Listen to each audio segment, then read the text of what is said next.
Other side. So you'll notice one side is a lot more stable than the other. Not quite sure about this side, to be honest. We'll see what happens. So again, you're in one long line, propped up on your elbow. Bottom leg comes slightly in front for stability. Top hand on your forehead in a salute position.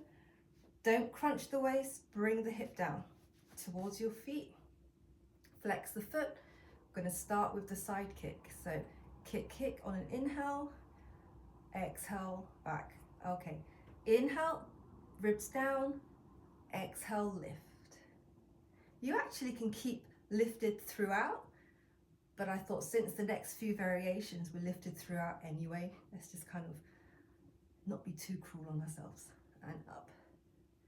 So 4 and lift. 3, lift. 2, lift. 1, lift, and come back. Now both legs are in one long line, so the bottom leg was slightly in front, but now it's in one long line. Rib is definitely off the mat. Top leg to hip height, and lift and lower. So for 6, 5, 4, 3, 2, 1. Circles. 5, 4. Reach the circle away. 3, 2, 1.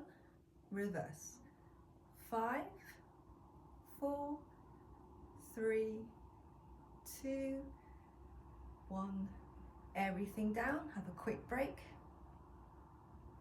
before you go walking, which is always a little bit hard. Back to the salute position. Lift the torso, lift both legs, flex your feet, and now start walking. Walk and walk. Try to keep the lower ribs lifted.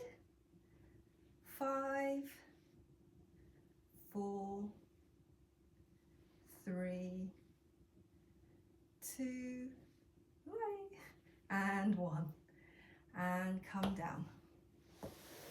Come up, so the bottom leg will be bent in front. Left top leg is the one that goes behind you. And you're just going to do mermaid stretches. Both sides.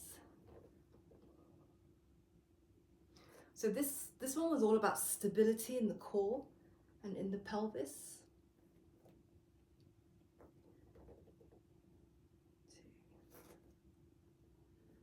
Last time. And come back. So far so good. Okay, we're going to just move on to the front now. Start with a few swans. Start with the basic baby swan first. Feet hip distance apart, hands by the shoulders, forearms on the mat, pubic bone heavy, neck is nice and long, and you're just going to inhale, lift up the mid back, exhale, come back to one long line. Shoulder blades glide down gently as you lift your chest, but you don't throw your neck back. Neck is nice and long. And it's kind of like the crown of your head trying to reach forwards actually. It's more of a lengthening rather than a lifting. 2. Last time, 1. Okay. So legs wider than hip distance, legs externally rotated, knees facing out. You're going to go into the full swan now. So you're just going to inhale, lift the chest, lift the hips off, and then exhale, eye gaze keeps straight forward, and then back down onto the mat. So shoulder blades gently down on an inhale. You're going to lift up, ribs in, abs in, and then exhale, roll back down. And 2, and come down. Last time, and 1, and come back down. And then we're going to do the rock and catch. So come into your swan position first. Inhale, prepare. Exhale, lift the legs, arms go forwards. And then catch yourself. Exhale and inhale. Never look down at the mat. Reach and up. 3, 2. It's your legs lifting first. One more for good luck. Bend your knees and go into child pose.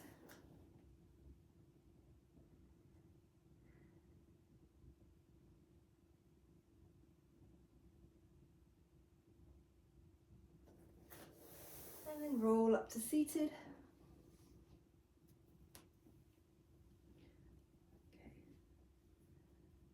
Okay. I'm going to go into so instead of bridging, we're going to do back control. So both legs straight out, knees together, feet together, toes pointed, hands out in a wide W, fingers facing to the side or forwards maybe, whichever's more comfortable, probably the side.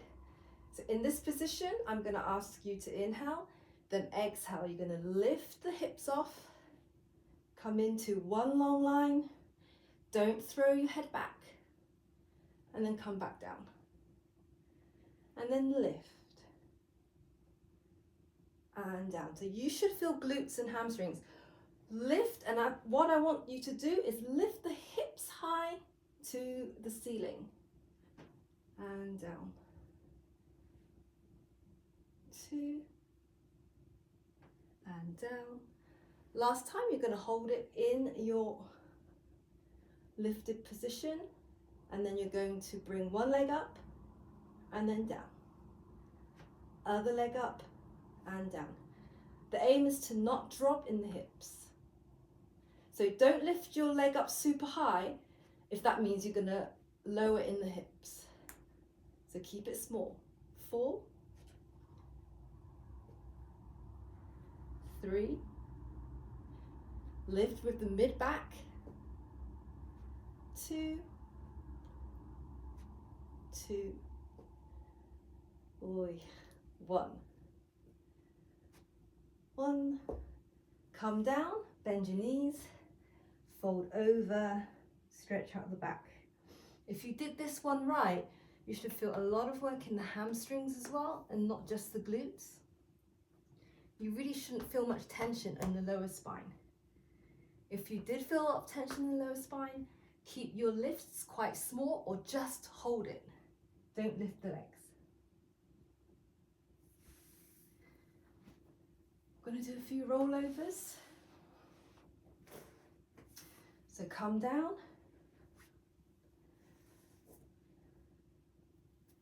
Legs at 45, high 45 I mean. So inhale, come to your 90. Exhale, rolling up and over. Inhale, open to shoulder width. Flex the feet. And then exhale.